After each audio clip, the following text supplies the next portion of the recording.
여러분, 안녕하세요. 오늘 이 해설 시간에는 아주 흥미로운 여정을 함께 떠나볼 건데요. 바로 한국사 시험의 암호를 완벽하게 해득해 보는 겁니다. 단순히 합격 점수를 받기 위한 얄팍한 요령만 알려드리는 게 아니에요. 이 시험의 핵심 구조를 파헤치는 동시에 우리 조상들이 남긴 삶의 깊은 의미까지 함께 짚어보는 진짜 의미 있는 시간이 될 겁니다. 자, 그럼 본격적으로 시작해 볼까요? 오늘 우리가 살펴볼 핵심 로드맵입니다.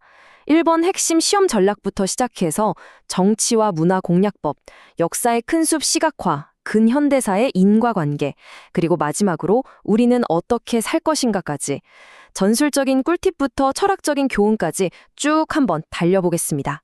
첫 번째 섹션, 핵심 시험 전략입니다. 먼저 이 시험이 도대체 어떻게 생겨먹었는지 그 날 것 그대로의 구조부터 확실히 알고 넘어가야겠죠? 자, 보시면 시험은 총 50문항입니다. 정말 다행스럽게도 오지선다가 아니라 사지선다형이에요. 여기서 여러분이 꼭 기억하셔야 할 핵심 포인트는요. 이게 100점 만점을 받아야 하는 완벽주의 퀘스트가 아니라는 겁니다. 철저한 자격증 시험이거든요. 4급은 80점, 5급은 70점, 6급은 60점 이상만 넘기면 됩니다. 전체 합격률이 대략 50% 정도 되는데 올바른 전략만 세우면 무조건 합격할 수 있습니다. 제가 항상 강조하는 게 있어요. 시험 보다 보면 도저히 풀 수 없는 진짜 초고난도 문제들이 한두 개씩 튀어나오잖아요. 그런 거에 당황하면서 귀한 에너지를 낭비하지 마세요. 그런 문제들은 그냥 과감하게 온 우주의 기운에 맡겨버리고 넘기시면 됩니다. 대신 무조건 출제되는 필수 개념에만 집중하세요. 그것만 제대로 다져도 합격선은 가뿐히 넘길 수 있으니까요. 두 번째 섹션, 정치 및 문화 타겟팅입니다. 그렇다면 그 필수 개념이라는 게 도대체 어디에 몰려 있을까요? 우리가 화력을 집중해야 할 곳을 찾아보죠. 이거 정말 놀랍지 않나요? 전체 50문제 중에서 무려 45문제 안팎이 바로 정치와 문화 영역에서 쏟아집니다. 시험 전체의 90%를 차지하는 엄청난 비중이죠. 경제나 사회 파트는 사실상 곁가지에 불과해요. 여러분의 합격 당락은 전적으로 이 두 영역을 어떻게 공략하느냐에 달려 있습니다. 그 거대한 두 영역을 조금 더 쪼개서 볼까요?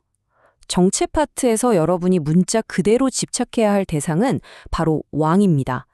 광개토대왕, 세종대왕, 정조 같은 핵심 군주들의 업적은 절대적인 출제 1순위예요. 그리고 문화 파트는 글자를 달달 외우는 게 절대 아닙니다.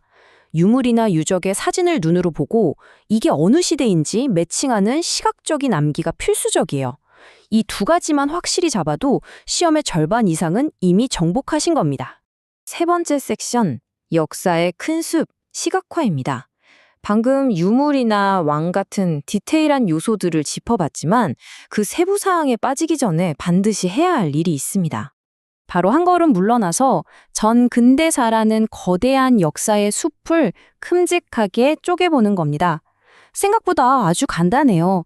70만 년 전의 선사시대부터 철기시대까지를 한 덩어리로 묶으세요. 그 다음 약 1000년의 고대시대에 500년의 중세고려, 그리고 다시 500년의 근세조선으로 이어집니다. 이렇게 시대별 뼈대를 크게 세워두면 아까 외웠던 수많은 왕과 유물들이 머릿속 어떤 서랍에 들어가야 할지 정확히 알 수 있게 되죠. 네 번째 섹션, 근현대사 인과관계입니다. 자, 이제 전근대를 지나 근현대사로 넘어오면서 공부의 룰이 완전히 바뀝니다. 여기서부터는 무작정 외우려고 하면 처참하게 실패합니다. 근현대사는 크게 세 가지 선명한 시간대로 나뉘는데요. 1876년 문을 여는 개항기, 1910년부터 시작되는 일제강점기, 그리고 1945년 이후의 현대사입니다. 단 100여 년 남짓한 이 짧은 기간 동안 우리는 그야말로 숨막히는 사회적 격변을 겪었죠. 이 파트를 완벽히 마스터하는 마법의 열쇠가 하나 있습니다. 역사는 절대 무작위로 터진 사건들의 짜깁기가 아니라는 거예요. 근현대사에 등장하는 그 수많은 밀란, 개혁, 운동들은 모두 단 하나의 논리적인 이유 때문에 일어났습니다. 바로 그 시대 사람들이 목숨을 걸고 풀어야만 했던 절박한 시대적 과제가 있었기 때문이죠. 논리적으로 딱딱 맞아떨어지는 이 흐름을 한번 보세요.